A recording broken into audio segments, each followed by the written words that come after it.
Right, so 1954 Pontiac, but it's a Pontiac, it's Canadian Pontiac called a Laurentian. Okay. Apparently Laurentia is some region in Canada, so I believe, I don't know. Okay. Weird old car. Front end's the same as a 50 Chevy. Back end is 9, I think he said 9 or 11 inches shorter than a standard car, a standard American car. I don't know whether that's in the back wings, or I would say it's in the back wings because the doors look about the same length. So it's probably sort of that much shorter. Any particular reason for that design? I don't know. Honestly, don't know. He's had it resprayed, admittedly a cheap job, and he wants us to reassemble it because the guy who did it has been banged up for firearms charges apparently. So, typical painter, like here. That's called your belt line moulding. You know, let's not bother undoing it, let's just rip it off and bend all the clips in half. Yeah. Yeah, alright, it's a bit of a ball ache sometimes getting things undone, but just don't go there, do it properly. Matt? Yeah, I don't know why he's had it done, Matt, that's his decision, so who am I to comment? Not my bag personally. You do see satin cars, but generally when you do a satin job you don't put all the chrome back on, you fill up all the holes, shave all the door handles and just make it look all smooth. Yeah. That's the general idea, but clearly that's not what he wanted, so that's down to him. He's had the interior done,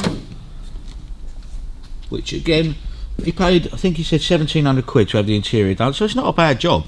You know, I'd be happy with it for 1,700 quid. Yeah. Again, not my choice of colours, but it's not my car, is it? So that's totally irrelevant. Got a sun visor to put on it, which Robin's refused point blank to do because he hates sun visors. Okay. But it's silly things like, that's the centre bracket for the sun visor. Okay. So that goes in the middle of the roof, there. Hold the sun visor. Okay. Now you'd have thought, wouldn't you, you'd fit that before you put this headlining in. Okay. So let's put the headlining in. That's a... oh dear. This headlining's in. Trim moulding's fitting here that are bolted on. So you've got to take the headlining out of there to do it. It's just silly things like that if you've never sort of restored a car in quotes properly, then you know what order to do it all in. Yeah, it just makes it more of a chore to put it all back together, you know.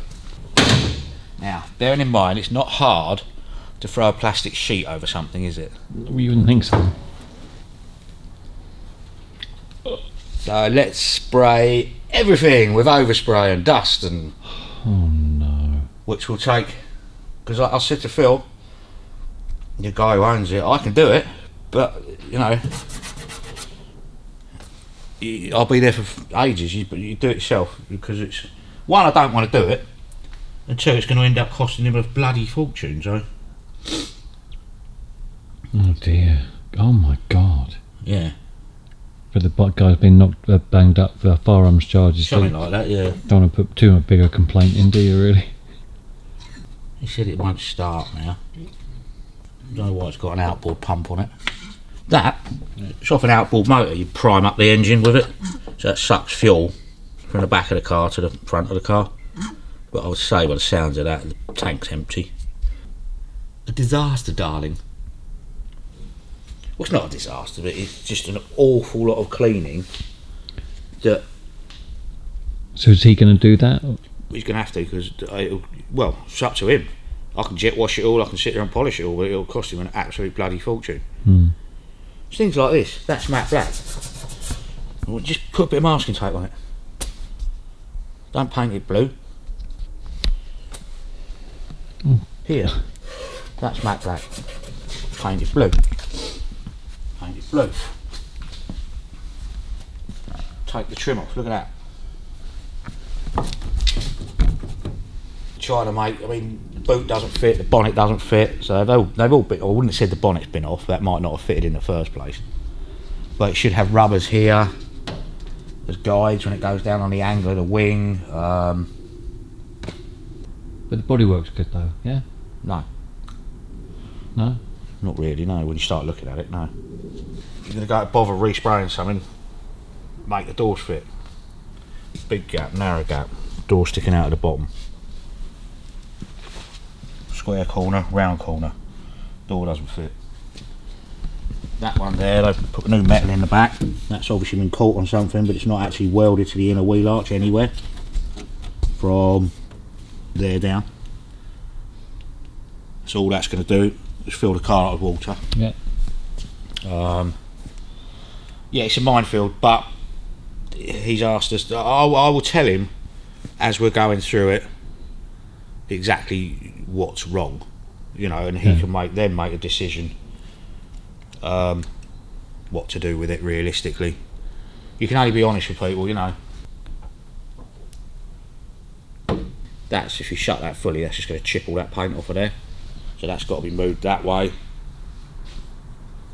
First thing I will do is see what mouldings I can get on. Obviously I'll have to get Kevin, my windscreen man, round to do the rear screen rubber, because the chrome is inserted into the rubber before you put the rubber into the car.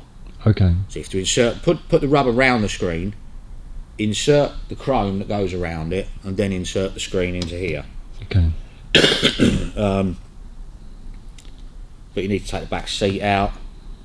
Obviously I'm going to have to take these out to find out exactly how these are held on. I don't really know how it all goes together, because obviously we didn't take it apart, but so it's all those bits up there, all of that chrome, and everything up there on those two top shelves is all off of it. So it ain't a 5-minute job, you know. They must be those. So that'll go in there. See, one of his biggest bugbears, Phil, he was saying to me, is I don't want it to leak.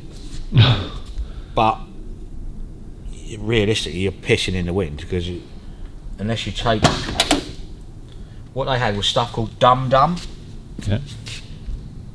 which is, it's like a pliable plasticine really, Yeah. but it's got an oil base to it. So when that's done up, that's Dum Dum there, that's Dum Dum. So when that's done up, you literally smother all the inside of it with Dum Dum.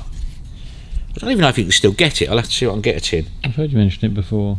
Yeah, and it's just a sealer, but the trouble is, it's been done a satin. Look, that's grease on there, so I've just touched it or whatever, touched it there. It don't matter what you do, every time you go near it, it's going to mark, because can't polish it. Can you get that out though? Yeah, but I wouldn't want to start rubbing it with anything like thinners or anything, because there ain't a lot of paint on that. Yeah, you could end up in a world of shit doing that. Hot soapy water's probably your best bet. What I would do with it personally, a bit like on the old army bikes, the matte green army bikes, just With WD-40. cover it with WD-40. Yeah, it'll tone it down a bit, but I don't understand trimmers who use 1/2 inch thick foam. It's not going to work, it's too thick, and you've got no way of now screwing that on. So I think the first chore is try and work out what we're doing with these, because you should be able to reach them. I don't think they're on a double skin.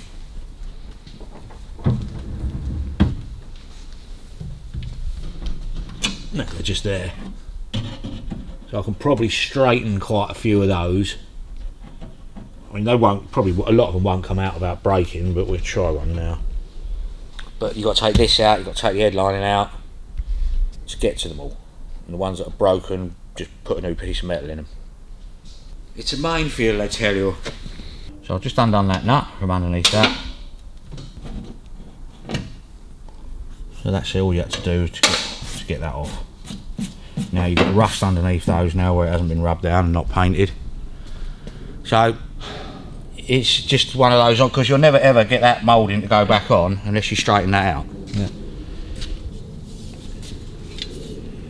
See, it's still been stuck on with silicone before. You always have a gap at the end, look, when that's straightened out, just slide that down there.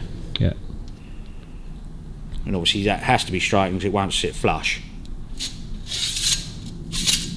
But take all of those off, divide them up, so if you're missing a couple it won't matter. Yeah. It'll just pull into line. Obviously that there, you have to put this side on first because that overlaps it. Yeah, it's just, you can see where he's twisted it, bent it to get it all off. So that they never ever, unless you take them off properly, they won't go back on properly. But we'll see. So taking that bracket off and finding that's rusty underneath, I mean, what's the plan of action for that? All you can realistically do is put some grease or sealer on it, silicone, before you put it back in. You won't stop it. That's why proper resprays cost an awful lot of money, because you have to do it properly. You've got to do it. There isn't really, you can't. There's only one way to do a respray, and that's properly. Yeah. You're just getting a bodge job otherwise. Yeah. It'll always come back. Rust will always come back. It doesn't matter. It'll always leak.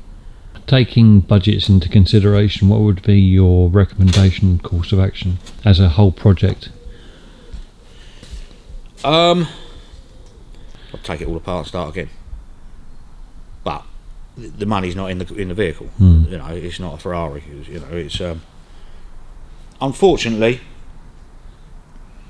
I mean, interior for wise, £4,000, it hasn't really been ripped off. Yeah, I mean, for interior wise, that's passable, isn't it? But Yeah, it's livable. Yeah, paint job exterior, it's probably best to say abandon that, start again. I would personally. Yeah, but I mean, he obviously chose to do it this colour. That's down to Phil. Yeah, I'm not talking about colour. I'm talking about workmanship. Oh no, he knows that it needs yeah, it needs quite a lot looking at. Right, so that's quite good. So you haven't got to worry too much about sealing those because they're on a rubber cup washer. So you put your trim on, then you slide those inside the car onto there, yeah, and then you put that on there, and that will then force that seal down onto there and seal the car from the inside. Okay. So hopefully that'll do that okay. But he wants us to reassemble it, so we'll reassemble it.